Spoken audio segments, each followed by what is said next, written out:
આપણું મન સુધરી જાય, આપણે સુધરી જાય તો બધા સુધરી જાય. આપણે દુઃખી પાડોશી જે છીએ ને એ સુધરી જાય, એ દુઃખી નથી છે ને. જો પાડોશી સુધરી જાય તો આપણે બધા સુખી થઈ જઈએ, પણ એ પાસે નથી દુઃખી થાય તો નથી દુખતા. એટલે જગવા વેરી કોઈ નહીં, જો મન શીતળ હોય, મનથી શાંત થઈ જઈએ ને, જો બધી પરિસ્થિતિ શાંત થઈ જાય. અને એ શાંત થવાનું માધ્યમ હું પણ છોડી દઈએ, આપા મીટિંગ ખેડીએ.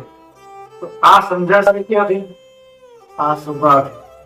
એટલે સભા ઘણી બધી આપણી શોભા વધારે છે, આપણી શાંતિ પણ આપે છે. અને શ્રીમદ ભાગવત જેવા શાસ્ત્રો હોય, એની અદભુત વાતો થતી હોય, એની સાથે સાથે ભગવાનના ઐશ્વર્ય સામર્થ્ય શક્તિની વાતો થતી હોય, ભક્તોને જે સુખ આપ્યું એની વાતો થતી હોય, અને એની સાથે સાથે સત્સંગી જીવન, શિક્ષારૂપી ભાષ્ય, આવા શાસ્ત્રોની જયારે વાતો થતી હોય ને ત્યારે જીવનમાં આ સમૃદ્ધિ છે.